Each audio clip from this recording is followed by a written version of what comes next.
Neraca energi bumi menggambarkan aliran energi yang masuk ke dalam bumi oleh radiasi matahari dan energi yang keluar dari bumi sebagai radiasi keluar angkasa. Neraca ini adalah gambaran akan keadaan iklim bumi kita. Dalam iklim yang stabil, komponen radiatif yang keluar dan masuk dalam neraca energi bumi pada dasarnya dalam keadaan seimbang untuk jangka panjang. Namun karena ulah manusia, keseimbangan energi bumi menjadi terganggu dan menyebabkan perubahan iklim yang serius. Melalui video ini, kita akan memperoleh pemahaman yang lebih dalam tentang neraca energi bumi dan pentingnya menjaga keseimbangan aliran energi dalam dan keluar dari planet kita. Kita akan mengetahui bahwa keputusan kecil yang kita buat sehari-hari dapat memiliki dampak besar pada keseimbangan alam dan keberlangsungan hidup kita di bumi ini.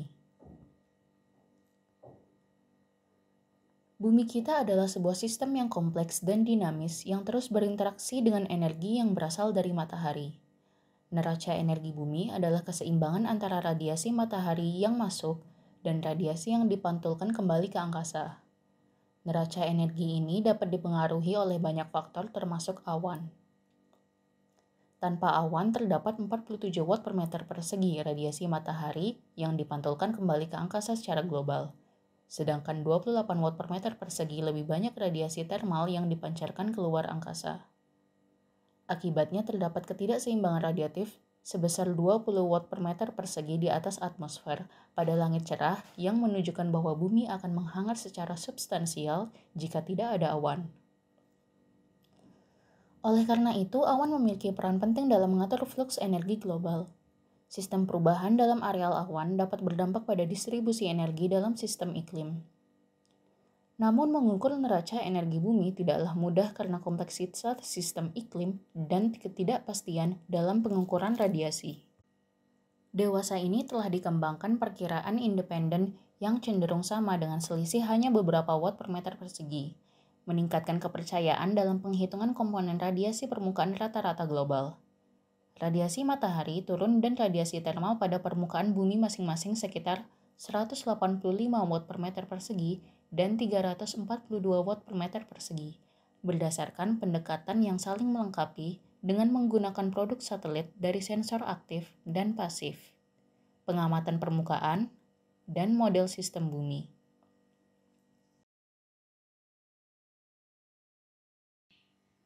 Terdapat ketidakpastian dalam rata-rata bulanan global untuk radiasi matahari turun dan radiasi termal turun pada dataset permukaan Siris IBEF, masing-masing sekitar 10 watt per meter persegi dan 8 watt per meter persegi. Ketidakpastian dalam aliran panas laten dan panas sensibel rata-rata laut sekitar 11 watt per meter persegi dan 5 watt per meter persegi. Ada perbedaan signifikan antara beberapa produk dengan kisi-kisi pada permukaan laut dan nilai aliran energi di daratan yang dihitung dengan 3 dataset global berbeda sebesar 10 hingga 20%.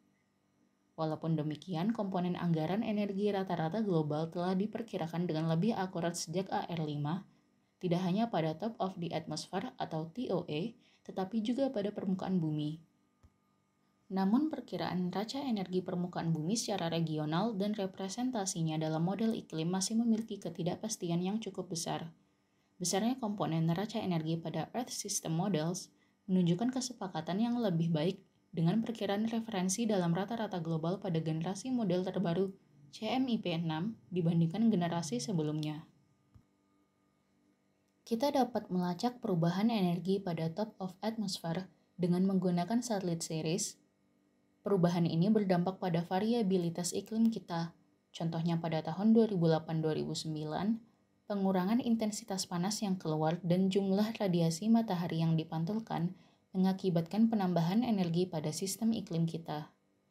Sebaliknya, peningkatan intensitas panas yang keluar dan jumlah radiasi matahari yang dipantulkan akan mengakibatkan penurunan energi seperti pada tahun 2002-2003 dan 2009-2010 seperti yang terlihat pada grafik. Pada grafik tersebut, garis merah tebal menunjukkan rata-rata dari multimodel yang terdiri dari suhu permukaan laut dan perilaku alam serta antropogenik, sedangkan garis hitam tebal menunjukkan pembacaan dari satelit Ceres. Dalam konteks nilai fluks TOE, pada tahun 1985 terjadi peningkatan sebesar 10% dari nilai dasar akibat erupsi Gunung Pinatubo dan fenomena El Nino Southern Oscillation atau ENSO sebelum tahun 2000 yang mengakibatkan ketidakseimbangan energi bumi yang lebih besar pada tahun 2000-an setelah dilakukan rekonstruksi. Dengan menggunakan teknologi seperti satelit CIRIS, kita dapat melacak dan memahami perubahan fluks energi pada TOE yang dapat mempengaruhi iklim bumi secara global. Inventori energi global adalah ukuran dari kenaikan energi bumi yang disebabkan oleh berbagai faktor seperti penyerapan panas samudra, pemanasan atmosfer, pemanasan tanah, dan pelelehan es. Pada skala waktu yang panjang diketahui bahwa perubahan panas samudra atau Global Ocean Heat Content atau OHC mendominasi perubahan inventori energi global. Ketidakseimbangan energi bumi yang dicirikan oleh perubahan OHC yang lebih kuat daripada GSAT. Sebenarnya pemanasan perairan di daratan seperti danau, waduk, dan sungai menyumbang sekitar 0,1% dari perubahan total energi. Namun hal tersebut dapat diabaikan dan tidak dicantumkan pada tabel karena memiliki nilai yang sangat kecil. Pada seluruh komponen kriosfer, massa yang hilang dikonversi menjadi masukan panas dengan panas laten fusi sebesar 3,34 kali 10⁵ Joule per kilogram derajat Celcius. Pada periode 1971 hingga 2010, AR5 menemukan peningkatan inventori energi global sebesar 274 zeta-joule, dengan 93% kontribusi berasal dari perubahan OHC, sekitar 3% dari pelelehan es dan pemanasan tanah, 1% dari pemanasan atmosfer. Penemuan lainnya juga diperoleh dari tahun-tahun berikutnya. Dari hasil-hasil penemuan tersebut disimpulkan bahwa OHC paling berkontribusi dalam perubahan inventori energi global, yaitu sebesar 91%. Komponen lainnya berupa 5% dari pemanasan tanah, 3% dari pemanasan kriosfer, dan 1% dari pemanasan atmosfer. Menurut laporan AR5, radiasi sinar matahari di permukaan mengalami penurunan besar antara tahun 1950 hingga 1980 yang dikenal sebagai peredupan global.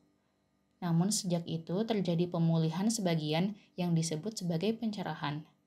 Beberapa studi baru menunjukkan bahwa perubahan ini tidak hanya terjadi di lokasi-lokasi yang telah dipelajari sebelumnya, tetapi juga di tempat-tempat yang kurang dikenal seperti Gurun Taklaman dan dataran tinggi Tibet. Meskipun begitu, tren radiasi sinar matahari di permukaan tidak sepenuhnya koheren sejak awal abad ke-21.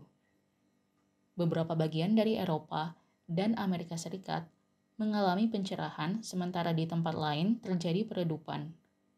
Namun tidak ada kepastian mengenai asal-usul tren ini, meskipun ada bukti bahwa aerosol antropogenik telah memberikan kontribusi yang substansial. Selain radiasi sinar matahari, fluks turbulen dan panas sensibel juga berperan penting dalam neraca energi permukaan. Namun terdapat ketidakpastian besar dalam pengukuran fluks turbulen permukaan sehingga sulit menentukan perubahan per dekadenya.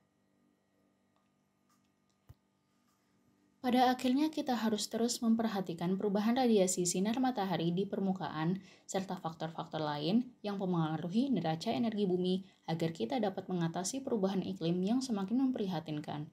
Mari kita jaga planet kita agar tetap sehat dan lestari untuk generasi selanjutnya.